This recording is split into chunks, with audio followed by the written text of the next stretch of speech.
C'était au mois de décembre dernier. L'hommage de tout un stade à Nicolas Chauvin, 18 ans, victime d'une fracture cervicale suite à un plaquage subi lors d'un match de rugby. 4 mois auparavant, Louis Fajvrowski, 21 ans, quitte le terrain après avoir été sonné sur un plaquage. Il décède dans le vestiaire. Adrien Descrules, 17 ans, décède lui dans son lit au lendemain d'un match durant lequel un plaquage l'avait mis KO. 3 décès en 2018 et un nouveau le 7 janvier dernier, celui de Nathan Soyeux, 23 ans, en cause là encore la violence d'un choc lors d'une rencontre. Une série de drames qui a interpellé la fédération. On a des obligations fédérales qui nous ont été imposées en juin de cette année avec des modifications de règles dans les petites catégories, donc en moins de 8 ans, moins de 10 ans, moins de 12 ans et moins de 14 ans, c'est-à-dire les catégories école de rugby.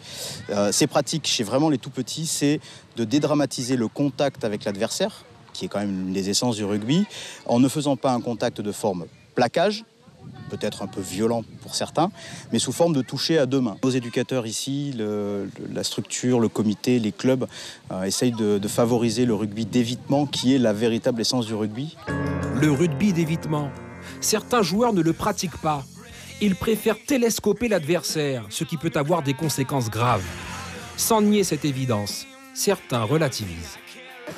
On travaille en moins de 19 avec des joueurs qui font 60 kg, d'autres pour la dernière pesée 118 kg. Mais on travaille de la même façon, on prône un rugby d'évitement, on travaille le physique, parce que c'est un sport qui est physique, c'est un sport de combat, mais il n'y a pas de raison de se faire plus mal que dans un autre sport.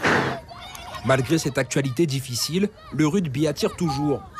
De nombreux parents n'hésitent pas à y inscrire leurs enfants.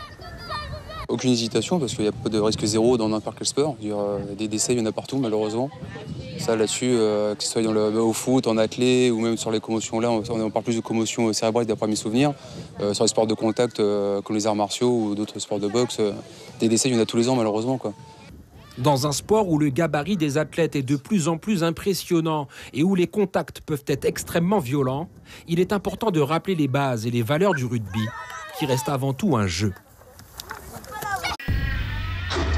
Suivez l'info sur Guyana Première, télé, radio et internet.